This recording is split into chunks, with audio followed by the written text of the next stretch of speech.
we're with is Industry Standards, which covers the entire range of industry standards organizations around the world. So it's really a global effort, and it's one that I think contributes a lot to Huawei's position and success in the industry, and it's one that Huawei spends a lot of effort on. So without any further ado, I'll talk about that. So we really view that this is part of the process, involvement in industry standards. And I have to say, personally, I'm a vice chair at ETSI, European Telecommunications Standards Institute. So I go down to Sophia Antipolis in France, where GSM was originally made, and work on standards there with many of the European counterparts, but also with people from around the world.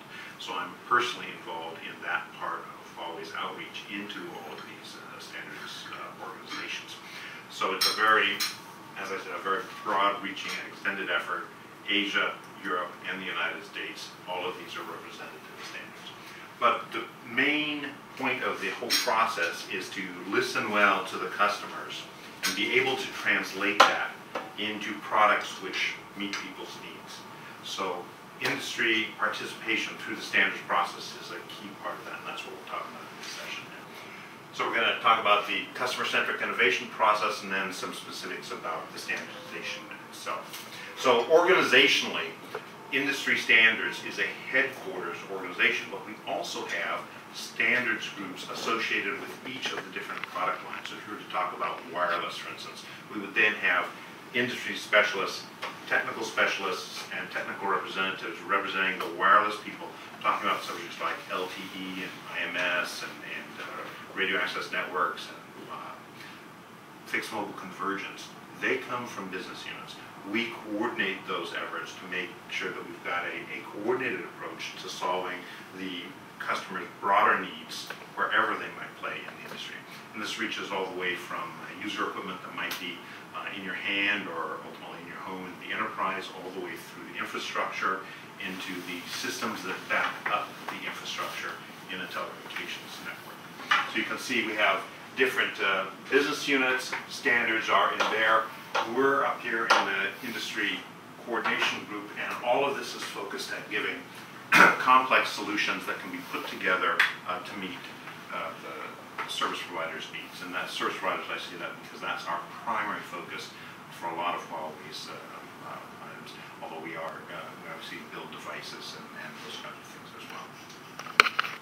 So if you look at where we are, it is global. As I said, I'm just north of Silicon Valley in California, but yet I represent Huawei primarily in Europe, and then I have an office here in the building down the street in Shenzhen. So we have people in Germany as well, obviously. We have people in Sweden and France. We do work all through Europe, UK as well. We have a number of large R&D locations in China, as you're probably aware. The ones I work with are Shenzhen and Nanjing, and some people in Beijing as well. And then we have organizations. Huawei is based in Texas, outside of Dallas and Plano, Texas, in the United States. But we've got R&D locations in Silicon Valley. We have wireless people in Chicago, and we have people on the East Coast. So it's really distributed all around. There's also some other organizations. I know we've got people working in India. So there's, and when I walk down the street here, I meet people from all over the globe who are training on Huawei products and technologies at the Shenzhen base here. So it's a process. It's a continuous process, starting with listening well to the customer and finding out what things they need and trying to match up our fundamental research in new technologies with what the customers are asking for, put those together, and ultimately come out with products at the end of the cycle that meet their needs very well, that are the things that they would like to deploy to satisfy their customers. To do this, there's just, I think you've heard how many employees are. There's now, I believe, over 100,000 in Huawei, of which 40-some odd thousand are in the research side of the equation. That's a very, very large percentage. So research is very important to that. And in standards, we have several hundred people working exclusively in the standards area. So this is not a trivial exercise. There's a lot of effort goes into making the standards work. I mentioned the R&D centers, and then we also have something called innovation centers, which is where Huawei people couple up very tightly with a customer to do focused research or focused projects that will optimize or customize something or develop something new for a specific market or an application. So this is something that's happening in Europe, it's happening in the United States. We also have university projects that are being put together in the same kind of innovative structure.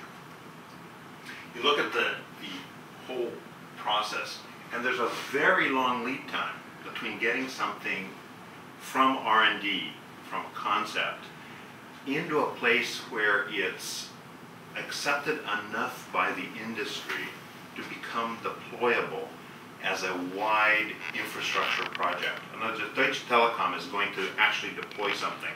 We have, that's the now. I want to deploy it in my network now. You have to back up and say, it was envisioned as a concept. It was then brought into some industry standards organizations and fora so that the different technology providers that Deutsche Telekom would use, the Siemens, the Ericsson, the Alcatel-Lucents, the Huaweis, would play together in their network and enable a satisfactory solution. And so we look at the innovation cycle leading to the standardization cycle, and this is where you find Huawei partnering with these other companies, not only the service providers who might use the technologies, but also the other companies that are active in the industry, because it's in all of our benefit to build things which work together and then allow services to scale effectively. This is a benefit to the industry, and something that the openness and the willingness to partner in that way is something that Huawei, I think, has become quite well known for. So, and the process is very long. And by the way, once you say something's available now, you then have to realize for Deutsche Telekom to deploy it in their network. You don't mean the market start by now. You don't mean it's available now, but it's See, the concept. there's two it's availables. There's it's available from the vendor, and then Deutsche may have an 18-month rollout to get enough of it deployed so they can actually offer you a service. Okay. Yes. Yes. So there's the available to the user versus available to DT. Very important, and many people miss that. Well, they've announced it, so when can I get it? It's like, this is not something you can do with a quantity of one. You do it in a quantity of 1 million, and you have to then build for the million and be, So many people say when they hear announcements, Huawei just announced a new technology for 700 megabits over digital subscriber line. But there will be a very long lead time to get that through this process. That's announced in here. To get that out to where you could obtain that at your home, a lot of deployment. And that is, I think, that's the thing that makes the communications network so different from other technology applications, services, products, is that you need, not only do you usually need two of them because one has to talk to the other, but then you need it deployed over this huge area and over a huge infrastructure, and this is a very challenging task. So a lot of the people you see working at Huawei are involved in this part, in the implementation, in the training. As I said, I see people from all over the world coming to Huawei for core technology training on things like optical networks, LTE, wireless, other technologies which are needed to build up their infrastructure, so they, as a service provider, are preparing themselves for that actual deployment. So this is more about the funnel, talking about some of the typical things that have run through this cycle, and I'll have another slide later talking about some examples. Single radio access networks, optical networking, the evolution of the wireless networks to the LTE topologies, all of these, and you look at the list of service provider partners that we have, and it is the A list of service providers, but we don't just focus on the A list, if you will. We also work very closely with service providers in other segments, in the cable segments, in television segments for IPTV, things like that. So it's a wide list of service provider customers. So here's the one about RAM. So here was, you know, the first cycle is you do the development and testing, and that's sort of like year n minus 2 or 3, and then you work it in through the industry process.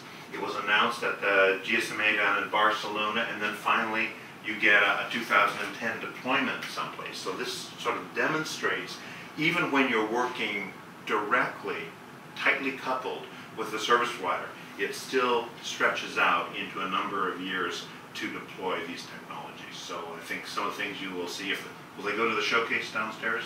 Yeah. So some of those, just think of each one of those products, the development cycle to make that very nice looking product, and then the cycle that the service provider will need to implement that in their area.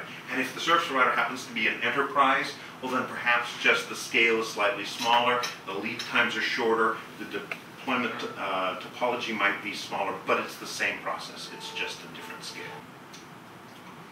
So, innovation, and this is just what we talked about, talking to the carriers, talking to the other vendors. You know, like I said, oftentimes we know we're a part of a global network, therefore things need to work globally, and all vendors need to cooperate in this. Supplier being a supplier that makes products and services that allow the customer to win and allow their customers to win, essentially, to have the things they want to use. And of course, we like being a leader in the industry and supporting the institutions. As I said, we have university research projects around the world that we're cooperating with and sometimes funding. So this is part of being a player in the industry. And that's something that probably does take very, very.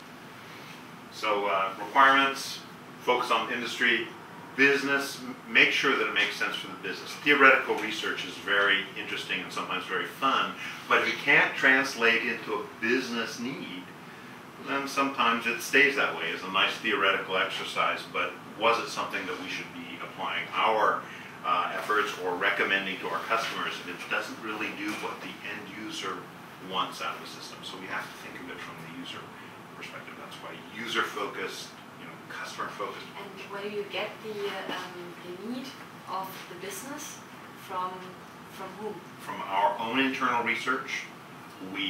As I said, we pull the knowledge from around the world, from analysts, from carriers, from university theoretical research. We do all of that, synthesize it, test it, if you will, with the people who are going to be involved in building these networks, with a service provider and in their R&D labs, so that like the TCOM labs in Darmstadt would be we know where those streets are, So we have those dialogues as they're saying, how would I evolve services that we're currently offering into a next generation? We're always part of the dialogue that says, here's what we think is possible, and they say, here's what we think we need, and then we continue that dialogue until we have something that's real.